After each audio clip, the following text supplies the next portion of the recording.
নরেন্দ্র মোদীর ধর্ম নিয়ে যে নোংরা রাজনীতি সেটা কিন্তু বাংলাদেশে ঢুকাই দিচ্ছে। এই ভিডিওটা একটু দেখেন। আপনারা যদি বেশি মারামারি করেন, আমরা কিন্তু বিভিন্ন মানবতা বিভিন্ন বিশ্বের দেশ থেকে সাহায্য চেয়ে আমরা বাংলাদেশ আরেকটি প্রদেশ করব শুধুমাত্র সনাতনীদের জন্য। রংপুরকে আলাদা প্রদেশ করে নেবেন সনাতনী ধর্মীয়রা। কিছুদিন আগে পশ্চিমবঙ্গের মুখ্যমন্ত্রী শুভেন্দু অধিকারী বলছিলেন বাংলাদেশের রংপুরটা আমার চাই।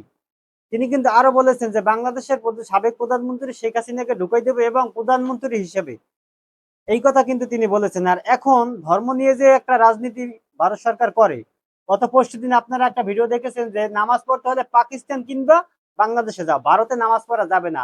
ভারত কি তোর বাপদাদার? ভারত কি মুসলমানদের না, নাকি শুধু হিন্দুদের? এইটা আমরা জানতে চাই। ধর্ম নিয়ে কেন রাজনীতি হবে? রাজনীতি করার তো বহুত সিস্টেম আছে, সেগুলো নিয়ে করো। কিন্তু তোমরা ধর্ম নিয়ে সবসময় রাজনীতি করে এবার সেটাকে বাংলাদেশে ঢুকানোর চেষ্টা করতেছে। বাংলাদেশের মানুষ হিন্দু মুসলিম সবসময় একতাবদ্ধ ছিল, আর এদের মধ্যে কোনোদিন বাজাবাজি ছিল না, থাকবেও না।